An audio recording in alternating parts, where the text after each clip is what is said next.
Hello everybody, welcome back to another Rec Room tutorial. In this tutorial, I'll be going over the CV2 lights and 4 different ways of how you can use them.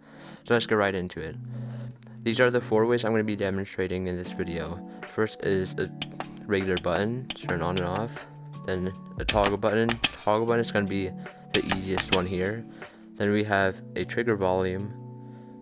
And finally at the end, I'm going to show you how to have a random flickering light using a random float. So firstly, what we're going to do is we're going to pull out our maker pen, and let's do the easiest one first. So let's go to gadgets, CV2 gadgets, go onto the second page and grab a toggle button V2. So once you have that, go back to the front page and grab a point light. Pretty simple. Place them right next to each other. Then next we're going to wire them together. So we're going to wire when pressed, it's going to turn on, and when released, turn off. And that's all there is to the toggle button. As you can see, once it's pressed, it turns on. Once it's released, it turns off. Now this is where it gets a bit more complicated with the normal button V2. It's on the same page where the point light is. So we're going to grab a button V2, and now we're going to place the point light a decent bit away so there's room for all the circuits. And now we're going to need two different kinds of chips. So if we go, we're going to need one if chip. They are on page 4 of circuits V2. We can place him up there. And then we're going to need 3 variable booleans, which are on page 15. They're right here. Now once we place down 1, we're going to select clone on our maker pen, clone it once, and then a third time, just how I did it. Now we're going to wire everything together. So we're going to select wire on our maker pen, and for the variable that's down below in this sort of corner here, we're just going to click the trigger with the wiring tool to make this true. And we're going to wire this bool up to the if condition. Now we're going to wire pressed to if, then to the top variable, else to the bottom variable, and then the bottom variable is going to go to turn off, then the top variable is going to go to turn on. And now it works. And now all you need to do for the trigger volume is replace the button. So let's go ahead and delete the button and pull out a trigger volume V2. And now we're going to wire player entered into the if chip. And that's all there is to that.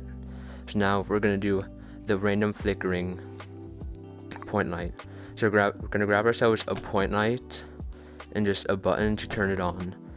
And now the circuits we're going to be using are 2 delay chips, a event receiver, and a random chip. So we're going to grab 2 delay chips. They're on the second page.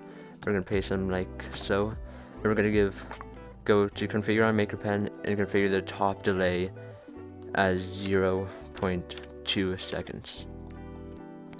And now we're going to grab an event receiver, and then finally we're going to need a random chip, which is right here. Random float is on page 10.